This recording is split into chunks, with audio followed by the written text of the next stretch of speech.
بسم اللہ الرحمن الرحیم۔ السلام علیکم۔ RAA نیوز میں تمام ناظرین کو خوش آمدید۔ ناظرین، گجرات سے خبر تھی کہ ضلع گجرات کے گاؤں بگوال میں دن دہاڑے ایک زمیندار کی بیٹی کو گولیاں مار کے ہلاک کر دیا گیا۔ ویڈیو شروع کرنے سے پہلے میری آپ سے گزارش ہے کہ میرے چینل کو سبسکرائب کریں اور بیل آئیکن کو بھی ضرور دبا دیجیے گا۔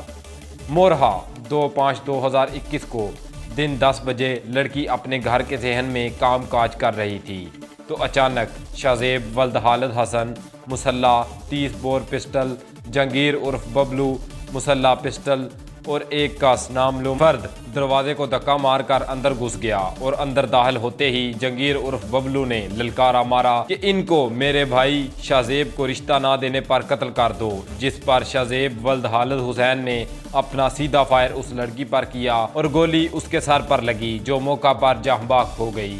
واہ ویلا کرنے پر ملزمان فائرنگ کرتے ہوئے فرار ہو گئے۔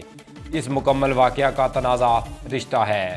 لڑکی کے والد کا مزید کہنا تھا 1/5/2021 کو حالد حسن رشتے کی بات کرنے ہمارے گھر آیا، ہم نے انکار کر دیا۔ انکار پر اس نے کہا کہ میں اپنے بیٹوں کو کہہ آیا ہوں کہ اگر رشتے کا انکار ہوا تو لڑکی کو قتل کر دینا۔ ہمارے ساتھ سخت زیادتی ہوئی ہے، ہمیں عدالت سے انصاف چاہیے۔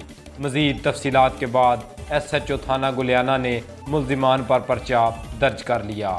مزید کارروائی ابھی تک جاری ہے۔ انشاءاللہ آپ کو اگلی رپورٹ سے جلد آگاہ کیا جائے گا۔ اتنی دیر کے لیے ہمارے چینل کو سبسکرائب کریں اور بیل آئیکن کو بھی ضرور دبا دیجیے گا۔ اسی کے ساتھ آپ کا خادم رضا علی احمد آپ سے اجازت چاہتا ہے۔ انشاءاللہ اگلی ویڈیو میں ملاقات ہوگی۔ اللہ حافظ۔